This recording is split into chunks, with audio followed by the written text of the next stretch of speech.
no assunto é futebol primeiro tempo e começa uma semana que promete ser importante nos bastidores do esporte no que diz respeito ao processo eleitoral e também ao processo de aprimoramento do elenco, tendo em vista que o esporte vai ter uma temporada de muito mais exigência técnica no próximo ano, nesse caso, do que nessa temporada 2024. Esporte ano que vem vai ter pela frente o Campeonato Pernambucano, a Copa do Nordeste, a Copa do Brasil e a Série A do Campeonato Brasileiro. Aliás, Fluminense e Grêmio deram passos importantíssimos ontem para a fuga do rebaixamento, né? E o esporte, óbvio, de olho nos dois outros clubes que irão cair para a Série B. O esporte já sabe que não terá pela frente ano que vem o Atlético Goianiense e o Cuiabá.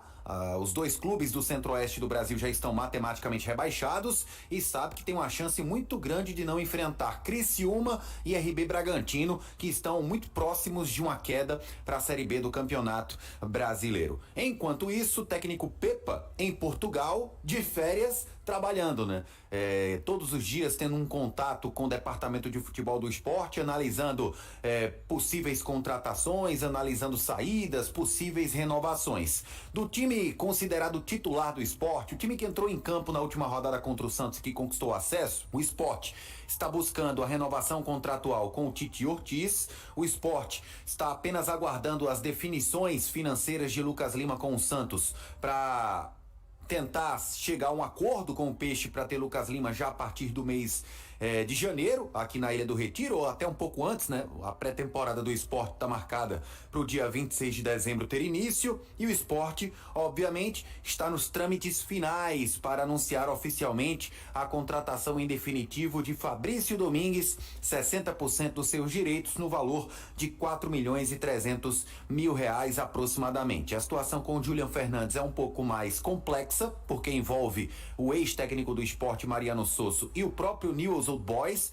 clube que emprestou o Fernandes ao esporte, e fica em aberto a situação com o Dalbert. A tendência é que Dalbert não fique para a próxima temporada. Alguns outros atletas que têm contrato com o Leão: Thiago Couto, Di Plácido, Alisson, Renzo, Felipinho, Fábio Matheus, Romarinho, Gustavo Coutinho, o próprio Zé Roberto, que passou por cirurgia, esporte que emprestou para a Chapecoense o volante Pedro Martins, e outros atletas devem ser emprestados, inclusive o Fábio Matheus, que chegou a interessar a própria Chape, tem sondagens do mundo árabe, e o esporte ainda negocia um possível empréstimo do atleta, que tem contrato até dezembro de 2026 com o clube da Ilha do Retiro. Luciano, outro atleta que teve pouquíssima minutagem, quando foi acionado não foi aprovado, tem contrato até abril de 27. Outro jogador que deve ser emprestado para outra equipe do futebol nacional. Segundo o próprio Pepa, o esporte deve acertar com cerca de 9 a 10 contratações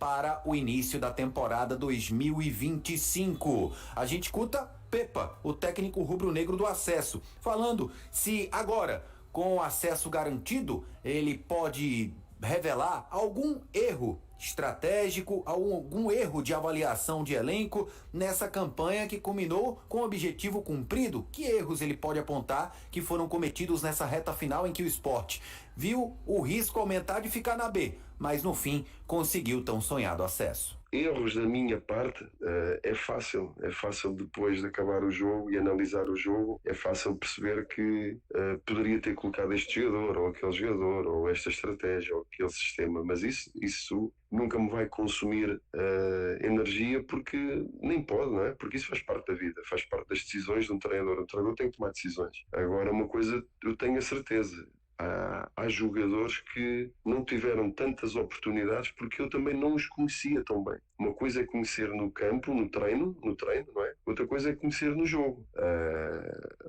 Porque eu vi muito pouco, por exemplo, em jogo, por exemplo, de um Fábio Mateus ou de um Pedro Martins. Mas são jogadores que têm qualidade. Só que estávamos com o Filipe com um rendimento muito bom, estávamos com o Julian com um rendimento a subir cada vez melhor, um Fabinho com experiência dentro de campo também com um rendimento bom. Ou seja, há situações que eu sei que possa ter sido um pouco injusto com alguns jogadores, mas isso faz parte, é o que é.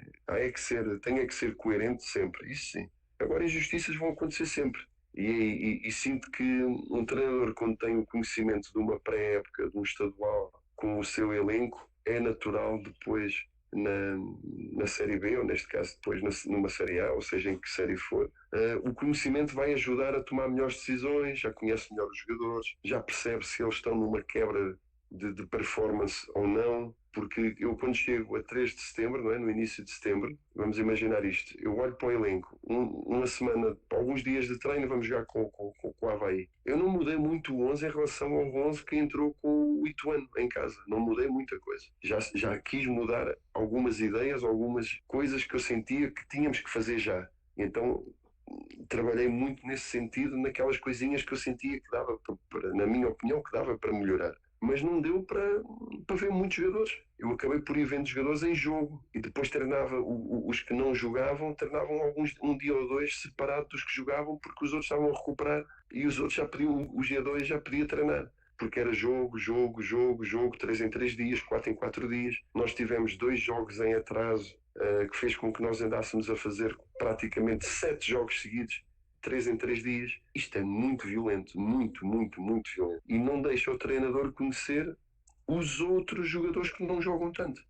Pronto, daí eu dizer que às vezes há algumas opções que eu sinto que se tivesse um conhecimento mais aprofundado do plantel, admito que se calhar poderia ter gerido melhor ali um ou outro jogador, mas como era tão curto o tempo, eu não tive tempo para fazer experiências, nem para estar com grandes observações em jogo, era ir praticamente com aqueles que eu tinha mais conhecimento de jogo. E pronto, isso acaba por ser um pouco injusto para alguns, mas a coerência esteve sempre lá, na minha opinião. Aí, portanto, o técnico Pepa conversando conosco aqui na Rádio Jornal sobre o processo eleitoral do Leão. Na última sexta-feira, o prazo de inscrições foi encerrado. 3 chapas foram inscritas. A chapa Esporte para Todos, encabeçada por Carlos Antônio Filho. A chapa Leões pela Mudança, encabeçada por Rafael Arruda. E a chapa Daqui Pra Cima, encabeçada por Yuri Romão. A chapa Leões pela Mudança protocolou um pedido de impugnação à Comissão Eleitoral. A chapa Daqui Pra Cima, a Comissão Eleitoral vai analisar